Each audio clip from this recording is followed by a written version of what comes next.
Halo Sobat Cek Fakta, selamat datang di kanal yang membedah fakta, data, dan kabar terkini dengan ulasan mendalam, tajam, dan terpercaya. Di video kali ini, kita akan menyoroti sebuah kisah menarik dari jagat sepak bola Asia Tenggara. Dan apa pelajaran yang bisa kita ambil, terutama bagi Indonesia yang juga sedang giat membangun tim kuat di Asia Tenggara? Tetap bersama kami di Cek Fakta. Jangan lupa like, share, subscribe, dan nyalakan lonceng notifikasi agar tidak ketinggalan analisis mendalam kami selanjutnya. Bagi banyak negara, gelar juara di kelompok umur ini adalah prestis sekaligus tolok ukur seberapa matang sistem pembinaan mereka. Yuk, kita kupas faktanya. Di laga perdana, Malaysia berhasil menaklukkan Brunei dengan skor meyakinkan.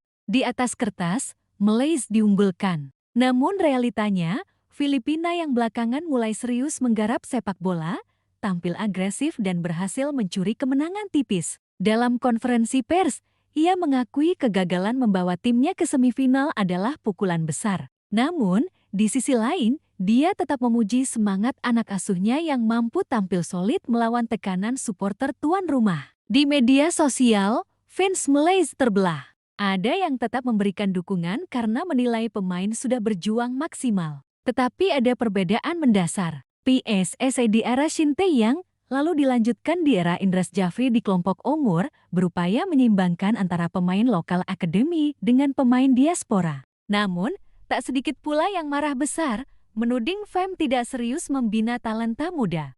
Artinya, Indonesia mencoba agar pemain naturalisasi bukan jati penopang utama, melainkan pelengkap. Ini yang membuat pembinaan lokal tetap berjalan. Tagar Harimau Muda pulang cepat naik trending, dibarengi kritik soal kualitas pemain lokal yang dianggap tidak berkembang. Liga Malaysia kerap dikritik terlalu bergantung pada bintang asing. Sementara liga-liga kelompok umur kurang kompetitif. Fokusnya adalah pembinaan kelompok umur dan memperbaiki sistem kompetisi liga usia muda.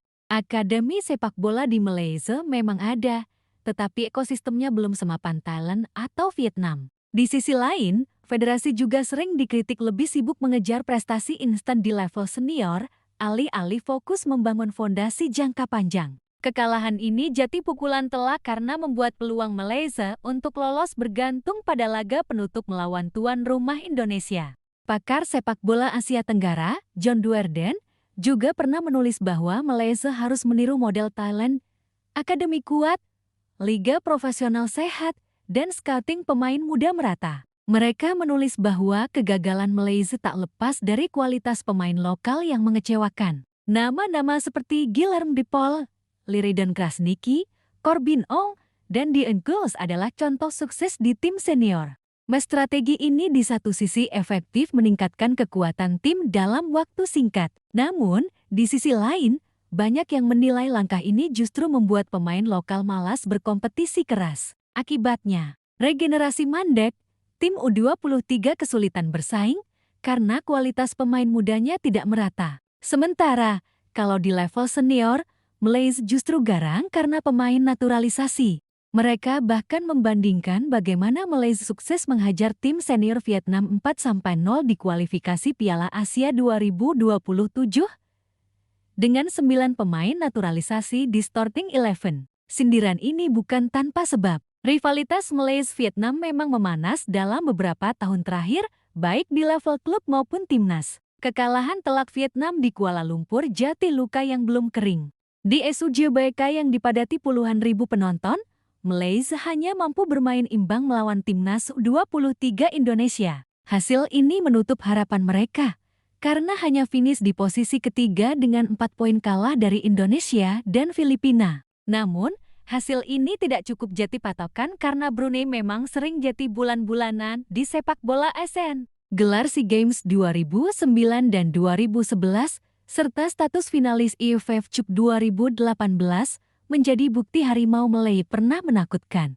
Namun, sayangnya, prestasi itu lebih sering ditopang pemain naturalisasi di level senior, sedangkan di level usia muda mereka sering kesulitan bersaing dengan Thailand, Vietnam, dan Indonesia. Sebuah cerita tentang harimau muda Malaysia yang pulang kampung lebih cepat dari ASEAN Cup U23 2025 sekaligus sorotan pedas dari media Vietnam yang menyindir habis-habisan kualitas pemain lokal Malaysia. Bagaimana sebenarnya kondisi sepak bola Malaysia? Apakah benar mereka terlalu bergantung pada pemain naturalisasi? Sobat Cek Fakta, sebelum kita masuk ke kontroversi Malaysia dan sindiran Vietnam, ASEAN Cup U23 pertama kali digelar pada 2005, kemudian sempat vakum beberapa tahun, dan mulai digalakan lagi sejak 2015 seiring meningkatnya popularitas sepak bola di Asia Tenggara. Malaysia sendiri sejak lama punya reputasi sebagai salah satu kekuatan sepak bola ASEAN. Mari kita bedah performa Harimau Muda di ASEAN Cup U23 ke 2025. Malaysia tergabung di grup A bersama Indonesia, Filipina, dan Brunei Darussalam. Laga kedua, Harimau Muda harus menghadapi Filipina. Pelatih Malaysia, Nafusi Zain, tak bisa menyembunyikan kekecewaannya. Nah, Sobat Cek Fakta, disinilah bumbu kontroversinya semakin menarik. Media Vietnam dan Tri Cam VN langsung menyoroti kegagalan Malaysia dengan narasi yang pedas. Pertanyaannya, mengapa Malaysia begitu mengandalkan pemain naturalisasi? Sejak 2018, Malaysia memang aktif mendatangkan pemain keturunan atau asing yang dinaturalisasi. Banyak yang berasal dari Eropa atau Amerika Selatan. Kalau kita lihat Indonesia, tren naturalisasi memang juga terjadi. Hasilnya, Timnas U23 Indonesia di ASEAN Cup U23 2025 masih didominasi pemain asli binaan lokal dengan sentuhan pemain keturunan seperti Evergener, Rafael Struijk, atau Nesen Chuaon. Banyak pengamat menilai akar masalahnya terletak pada pembinaan usia dini. Beberapa legenda Malaysia seperti Safi Sali pernah mengingatkan bahwa naturalisasi boleh saja, tetapi jangan mematikan talenta lokal. Akankah Malaysia belajar dari kegagalan ini? FAM berjanji akan melakukan evaluasi besar-besaran. Jika tidak segera berubah, maka bisa saja tim senior Malaysia tetap kuat berkat naturalisasi, tetapi masa depan mereka rapuh karena minimnya talenta asli.